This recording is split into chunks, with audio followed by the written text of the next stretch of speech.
Hi hello welcome back to my channel. బాబా ఏమున్నారా స్వామి మనుషులు. సంపాదించే వాళ్ళకి ఒక మారు విలువ, సంపాదించిన వాళ్ళకి ఒక మారు విలువ. సంపాదించాలి, ప్రతి ఒక్కరూ సంపాదించాలి. ఆడపిల్ల అయినా మగపిల్లాడైనా ఎవరైనా సంపాదించాలి. మరి ముఖ్యంగాను ప్రతి ఒక్క ఆడపిల్ల, పెళ్ళైన ఆడపిల్ల ఖచ్చితంగా ఒక రూపాయైనా తను సంపాదించుకునేలాగా ఉంటేనే పెళ్లి చేసుకోవాలా, లేకపోతే పెళ్ళి అయితే చేసుకోకూడదు.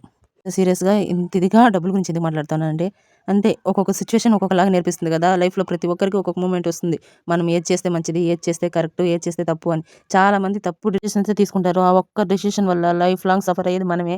కాబట్టి ఒక్క అడుగు వేసే ముందు ఆలోచించి తర్వాత వేయాలి. ఆ ఒక్క క్షణం నువ్వు ఓపిక పట్టి ఉంటే ఈ రోజు మన లైఫ్ ఎలా బాగుంటుంది అనే ఆలోచన మన మైండ్లోకి రాకుండా మనం బతకాలి. ఎవరైనా సరే ఒక నిమిషం ఒక రూపాయి అడిగినప్పుడు అనిపిస్తుంది, అరే మనం సంపాదించుంటే బాగుండు, మనం ఎవరిని అడగాల్సిన అవసరం ఉండదు అని. అదే మనం ఒక చిన్న పని చేసుకుంటూ కూడా మనం సంపాదించుకొని ఉంటే వీళ్ళని ఈ రోజు ఆ 10 రూపాయల కోసం కూడా అడగం కదా అనిపిస్తుంది. 10 రూపాయలు 100 రూపాయలు కూడా అడిగినప్పుడు ఏం బతుకురా నాయనా మంది అనిపిస్తుంది. అక్షరం లైఫ్ మొత్తం ఇలాగే ఉండదు. ఏదో ఒక రోజు ఖచ్చితంగా మారుతానే ఒక చిన్న హోప్ తోనే ప్రతి ఒక్క ఆడపిల్ల ఉంటుంది. అది అవుతుందో కన్ఫ్యూజన్ ఉంటుంది. నా వీడియోస్ సబ్స్క్రైబ్